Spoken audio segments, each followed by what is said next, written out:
Border उस पार हमारे दो दुश्मन खड़े हैं, एक पाकिस्तान है और एक चाइना है।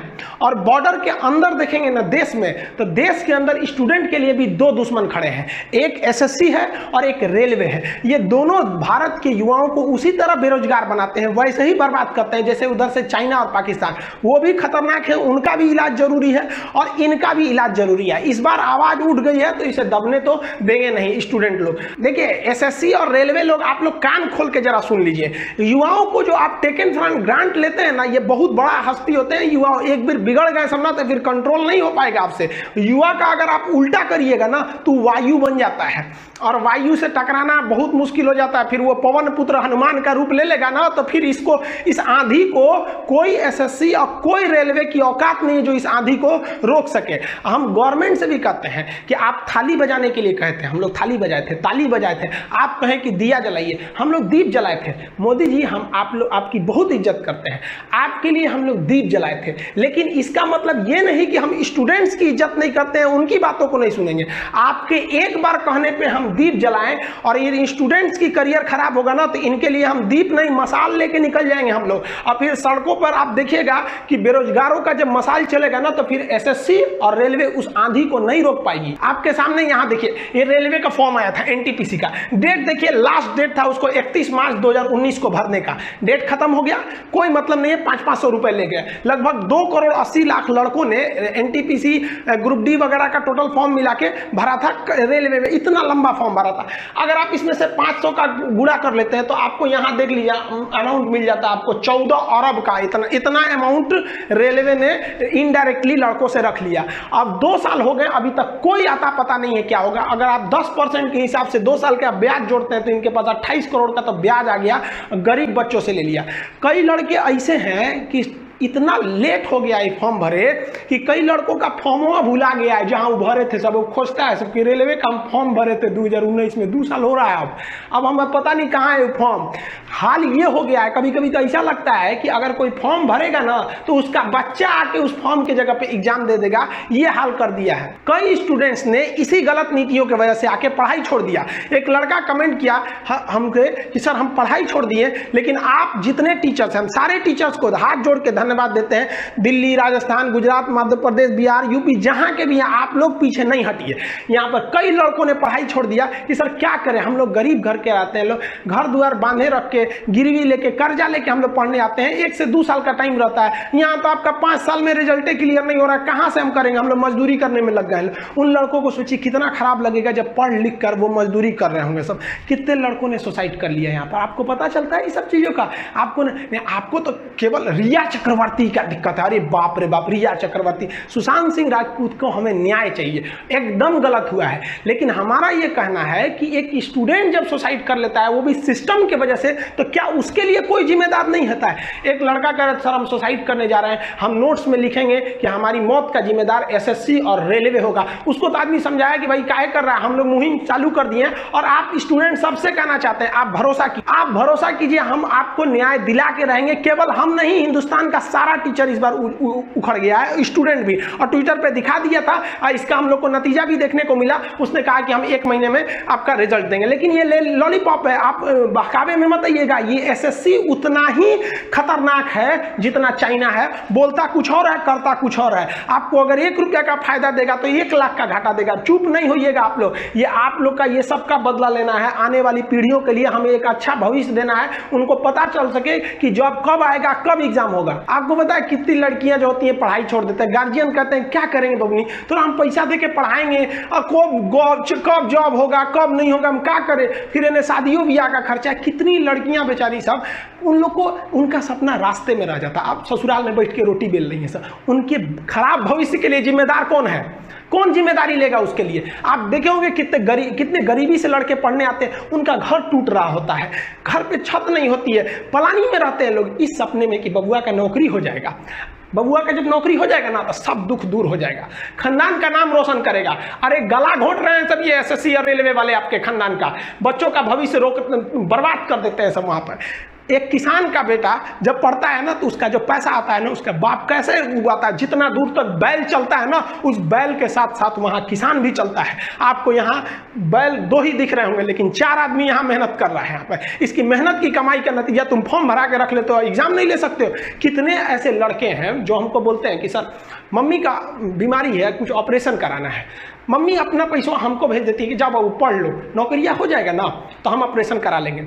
सोचिए इसके लिए जिम्मेदार को माफ नहीं करेगा रेलवे एसएससी। अगर भगवान भी देखता होगा ना तो नरक में स्पेशल कोटा दे के तुम लोग को थूरेगा, जो इस अत्याचार कर रहे हो हिंदुस्तान के लोगों के साथ। अरे इतने जालिम तो साले अंग्रेज भी नहीं थे सब, जितना ये रेलवे एसएससी वाले हो गए सब। टीचरों ने जब इसका आवाज उठाया, स्टूडेंट ने आवाज उठाया, तो गजब गजब कमेंट आ रहा है। कमेंट क्या आ रहा है कि भाई साहब जनसंख्या जिम्मेदार है, तो जनसंख्या जिम्मेदार है तो जनसंख्या हम कंट्रोल करेंगे।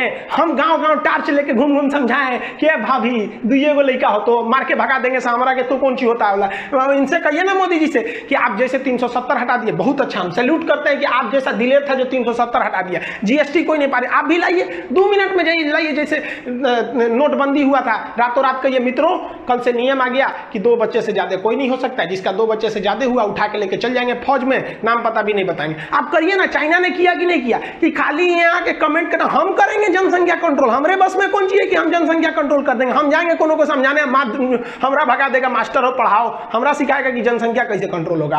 ये गवर्नमेंट का काम है जनसंख्या कंट्रोल करना। यहाँ पे इनके आदमी मोदी जी का इतना इज्जत है जिसका कोई हद नहीं। लेकिन इसका मतलब क्या आप बोलिएगा कि हम लोग देसी नस्ल का कुत्ता पाले लोग? हद है भाई साहब। वो देसी नस्ल का कुत्ता 6 महीना बाद खौरा जाएगा, कोनो एने ओने मोहल्ला में घुस जाएगा कुतिया के चक्कर में, तो कोनो दूसर कुत्ता होकर काट देगा तो एक और सड़ जाएगा, अब लगेगा झाड़ने। ये काम बचल है। यहाँ तो भाई साहब ऐसे ऐसे गरीब लड़के बैठे हैं कि जिनके दादा दादी के लिए बुढ़ापा में दवाई का पैसा नहीं है, वो कौन सी कुत्ता पालेगा। हम भगवान से भी कहते हैं भगवान मौत को ना जल्दी भेजा कर गरीब के घर में, बेचारे के कफन का पैसा खर्च हो जाता है दवाइयां खरीदते खरीदते। किसको आदमी बोलेगा यहाँ पर? ये बोलते हैं, ये बोलने रहते ना ये राहुल गांधी कि देसी नस्ल का कुत्ता पालिए, तो अभी तक लोग इनको कुत्ता बना दिया रहता लोग यहाँ पर। लेकिन आपकी कितनी इज्जत करते हैं लोग। हम लोग आपका प्रेम से विरोध कर रहे हैं, हम आपका विरोध थोड़े कर रहे हैं। हम लोग रेलवे और एसएससी का विरोध कर रहे हैं। आप किससे कहेंगे? लोग कर रहे हैं लोग कि 70 साल से तुमको नौकरी मिल गया था। ठीक है भैया, हम गलत है, ठीक है मानते हैं। मोदी जी आप ऐसे ही एक बार हाथ उठा के ना भाषण दे दीजिएगा कि हम ऐसे प्रधानमंत्री हैं जिन्होंने सबसे ज्यादा रोजगार दिया। अब फिर देखिएगा वीडियो पे कमेंट ऑफ मत कीजिएगा, क्योंकि इनको भी पता है कि रोजगार में कमी आई है। तो ये हम लोग किससे मांगेंगे? 6 साल से गवर्नमेंट इनकी है तो हम किससे मांगेंगे? हम तो रेलवे और एसएससी को जिम्मेदार कर रहे हैं। लेकिन ये जिम्मेदारी ठीक कौन करेगा? नेहरू से जाके बोले कि उनको उठाएं, अस्थियां निकाल के कि उठिए ठीक कीजिए। अब भाई जो है उसी को नाम बोलेंगे लोग। लेकिन हम लोग को पगला जाते हैं लोग। न्यूज चैनल खोलो तो एगो में मौलाना बैठल रहेगा। ये कौन से न्यूज वाला ऑस्ट्रेलिया से एगो मौलाना को उठा के लाया था सब, और वो कह रहा था कि वैक्सीन मत लगाइए, ये हराम है। अरे चोट्टा कहीं का, तू पैगंबर बनल है कि हराम है? यहाँ ऑस्ट्रेलिया से मौलाना उठा ला रहा है सब, यहाँ विद्यार्थी मर रहा है सब, तो इसका कोई दिक्कत नहीं। न्यूज चैनल खोलो तो मेरा दिमाग खराब हो जाता है, पगला जाएंगे। न्यूज चैनल ऐसा लगता है ना जैसे हम एक कमरा में बंद है, आगे कांग्रेस बीजेपी, हिंदू मुसलमान, रिया चक्रवर्ती। अरे बाप रे, आप अगर कॉपी कलम लीजिएगा ना तो 5-6 टॉपिक आपको मिलेगा। इस देश में जो मुद्दा अच्छा है, एगो हिंदू मुसलमान खतरे में आ गया यहाँ पर। अरे भाई साहब, धर्म को, सनातन धर्म का ना आदि है ना अंत है, पता नहीं कहाँ से खतरे में आ जाएगा। यहाँ रोजगार खतरे में है और बेरोजगार आदमी ही सबसे बड़ा खतरा हो जाता है। मोदी जी कहते हैं कि आप आत्मनिर्भर बनिए, हम लोग आत्मनिर्भर बनेंगे। लेकिन आप बताइए ना, बेरोजगार आदमी मजबूरी में चाइना का सामान खरीदेगा, उसके पास पैसा नहीं है तो क्या आप इंडिया का सामान खरीदेगा? मजबूरी में चाइना का। आप बताइए ना, कोई बढ़िया आदमी चाइनीज मोबाइल लेता है, वो एप्पल खरीदेगा आपका, और जो जिसके पास पैसा नहीं है, बेरोजगार, वो कौन सी लेगा? चाइनीज मोबाइल लेगा। तो मजबूरी में हम लोग को मजबूर किया जा रहा है कि आप चाइना का लीजिए। रोजगार नहीं मिलेगा तो क्या करेंगे? एक तो न्यूज आया, सुन के तो हमारा दिमाग अजीब हो गया भाई साहब। एक से एक विचित्र प्राणी है।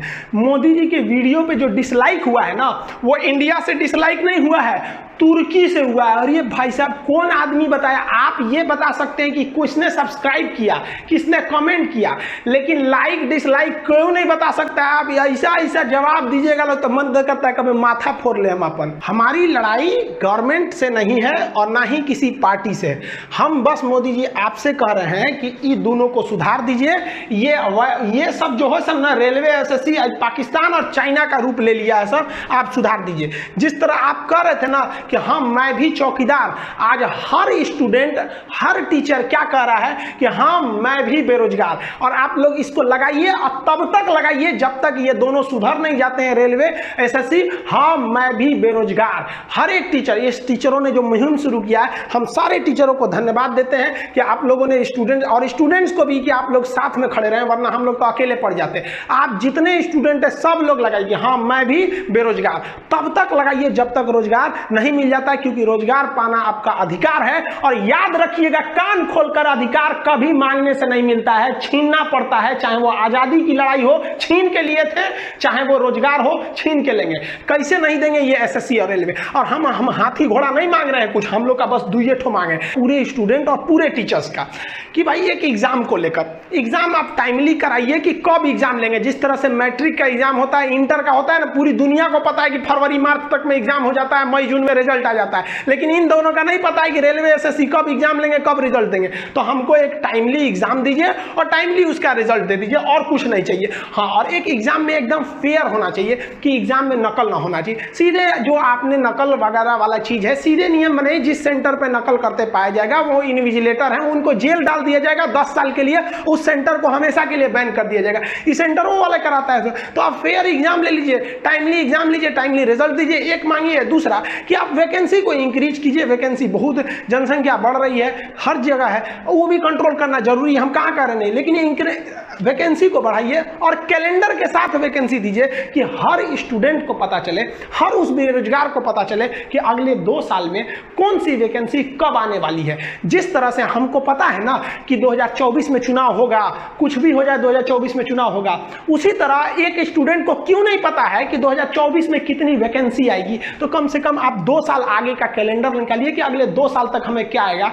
ताकि एक किसान का बच्चा जो है वो ये देख सके कि हमारे घर का इनकम इतना है, 2 साल तक हम पढ़ सकते हैं कि नहीं। वो चला आता है यहाँ पढ़ने के लिए, पूछता है नौकरी कब होगा, हमसे लड़का पूछता है एग्जाम कब होगा, हम जवाब दे देते हैं भगवान को भी नहीं पता है यहाँ पर। हाँ, आप सबसे कहते हैं भाई आप इसको ट्विटर पे एकदम जाइए, ट्वीट करते रहिए, उसे ट्रेंडिंग में बनाए रहिए, वरना फिर आपके लिए कोई दूसरा खड़ा होने वाला नहीं है। और अपनी भाषा का प्रयोग अच्छे से करिए। हम लोग ये जितने भी टीचर लेते हैं, हम कई टीचरों से भी बात किए, वो लोग भी कहे कि देखिए हाँ बहुत सारे लड़कों का सपोर्ट है, कुछ लोग डिसलाइक करेंगे, वो इसीलिए आए हैं, वो अंबानी के लड़का है, उन लोग को नौकरी नहीं चाहिए ना, उनके बाबूजी अंबानी से ज्यादा अमीर है। तकलीफ इस बात का होता है जब देश की जीडीपी -33 में चल जाती है और अंबानी दुनिया के टॉप 10 में चलाता है, तब कहीं ना कहीं एक डाउट होने लगता है। तो आप उन लोग जो डिसलाइक कर रहे हैं उनके लिए आप टेंशन नहीं लीजिए, वो लोग के लिए कोई मतलब नहीं है। हाँ, सभ्य भाषा का प्रयोग करिए, किसी दूसरे के लिए आप असभ्य नहीं कीजिए। और एक बात का हमेशा ध्यान रखिए, आपकी लड़ाई रेलवे एसएससी से है, किसी पार्टी से आपकी लड़ाई नहीं है। अगर आपको कोई इस तरह कहता है तो आप इग्नोर कीजिए, आप अपने मुद्दे पर रहिए।